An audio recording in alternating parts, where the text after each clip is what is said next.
that it?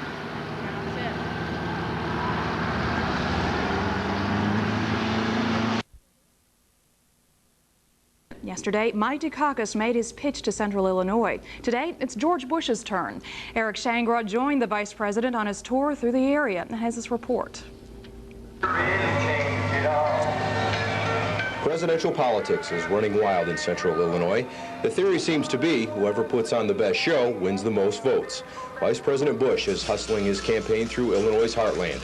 And although his traveling map is a bit exaggerated, his attacks on his opponent are loud and clear.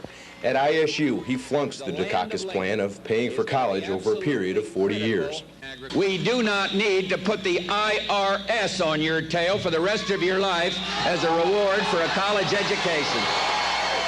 However, not every student seems to be impressed with the presence of the man who may be Washington's dean next year.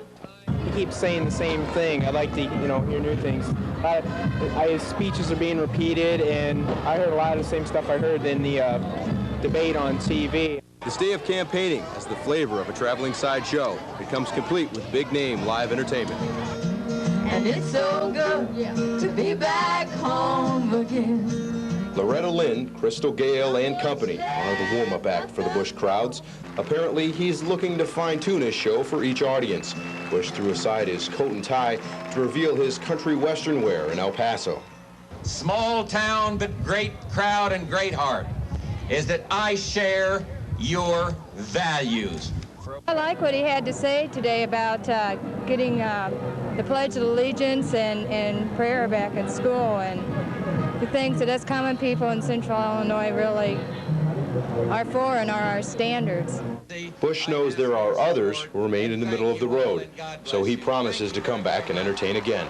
Any other great performer would probably do the same. In El Paso, Eric Shangro, News 25. Eric tells us that although Bush had the upper hand in Central Illinois today, there were Dukakis supporters at each of his rallies.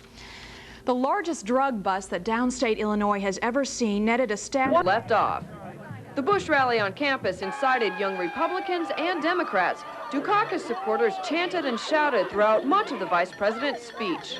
It was hard to hear with all the Democrats behind us. They were kind of obnoxious.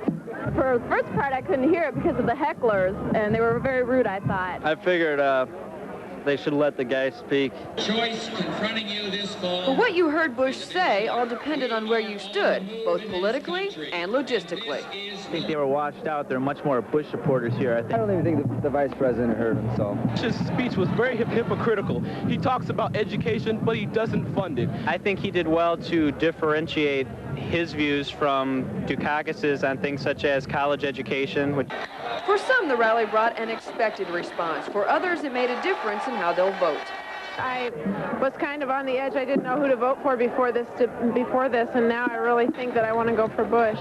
Well, I think it's kind of funny that the Democrats, the only thing they have to do is to try to mess up a good Republican event. I don't think they did, though. College students tend to be more passionate about their beliefs than the rest of the general public. The Bush rally went well, but these students behind me are still discussing what was said, and obviously they have opposing viewpoints. That seems to indicate that neither candidate has the ISU vote locked up. In Normal, Paige Parrish, News Center 31. Bush also met with farmers in El Paso and other Central Illinois communities. We'll have a complete report on that tonight at 10. State Representative Don Saltzman may run for mayor of Peoria next spring, he says. Dukakis announced he will sign an executive order on day one, forbidding any top official who leaves from lobbying any part of the executive branch for the entire 4- or 8-year life of his administration. The law now forbids it for only 1 year, and there are loopholes in that. In our administration, we're not going to be turning the White House into a wheel of fortune for future foreign agents. My staff is going to pledge allegiance to only one flag, and that's Old Glory. Having said all that, Dukakis struck out at his opponent on another subject. $20. That's his solution for the average American. Waving a crumpled $20 bill in the air, he complained that Bush's proposal of yesterday for tax-deferred savings accounts for middle to lower-income Americans wouldn't earn enough to really help. George Bush plays Santa Claus to the wealthy and Ebenezer Scrooge to the rest of us. From his friendly reception in Pennsylvania, Dukakis flew to New York for a more uncertain meeting with Soviet Foreign Minister Shevardnadze, who, despite his warm embrace of George Bush last Friday, denied his government is secretly pulling for Bush's election. Van intended to portray the vice president as a man in tune with rural America. Indeed, the tunes were supplied by country music stars Loretta, Lynn, Gale, and Peggy Sue. Stand by George Bush for president. Bush's bus, by the way, had a microwave oven, a fancy restroom, and best of all, no reporters. They now travel with Bush, but not near him. At a series of small-town rallies, a shirt-sleeved Bush was introduced by Loretta Lynn. He told folks he was with them, unlike the other guy who wants to tighten tax collection to cut the deficit $35 billion, something Bush said would require doubling the Internal Revenue Force. I do not want to create an auditor army of IRS agents, and I believe that everyone should pay his or her fair share, no question, but I'm not for a program that is going to increase IRS seizures and give the IRS more power. Earlier, Bush also worked the IRS into an attack on Dukakis' college loan plan, which would be financed by continuing payments, much like Social Security. We do not need to put the IRS on your tail for the rest of your life as a reward for a college education. Polls show Bush behind in Illinois, and he apparently thought getting out among the people would be just the thing. Did that also mean he would answer reporters' questions? Not today. After all, you can carry this accessibility stuff too far. Britt Hume, ABC News, Ottawa, Illinois. There was more evidence today that the debate didn't change many minds. Our latest ABC News poll taken yesterday and Monday shows Mr. Bush leading 50% to 46%. That is still within the margin of error, thus it could still be dead even. The numbers, in fact, are just the same. They're somewhat vague. Others criticize Bush because his claim, 30 million jobs in 8 years, is too specific.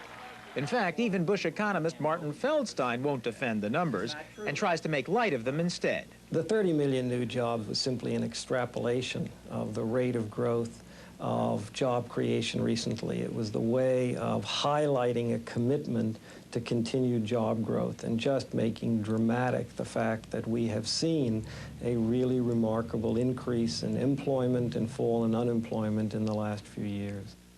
George Bush has sometimes, as in this California primary ad, stuck to less fanciful numbers by talking not about the future, but the past. Since 1981, new jobs have been created for almost 16 million Americans.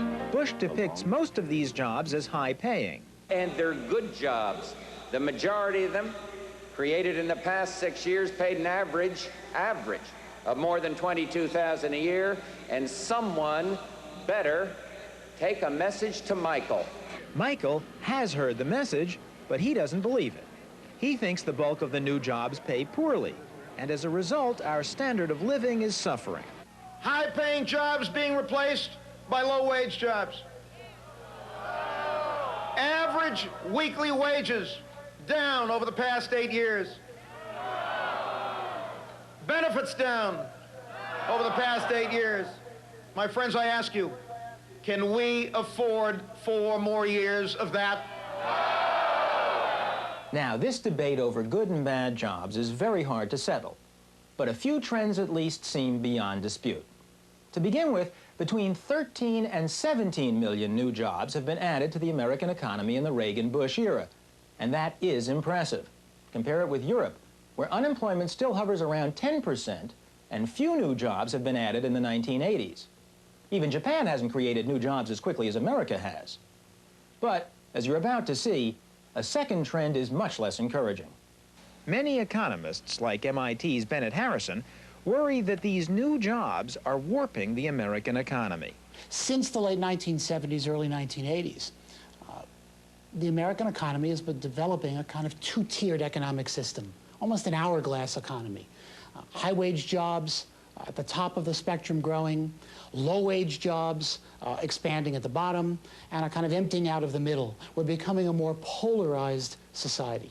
Democrats and Republicans may spar over whether an hourglass economy is good or bad, but presumably neither party wants to see the American economy revert to the shape, and I mean literally the shape, of economies past. After all, traditional economies, right up through the Industrial Revolution, were essentially triangles, and distributed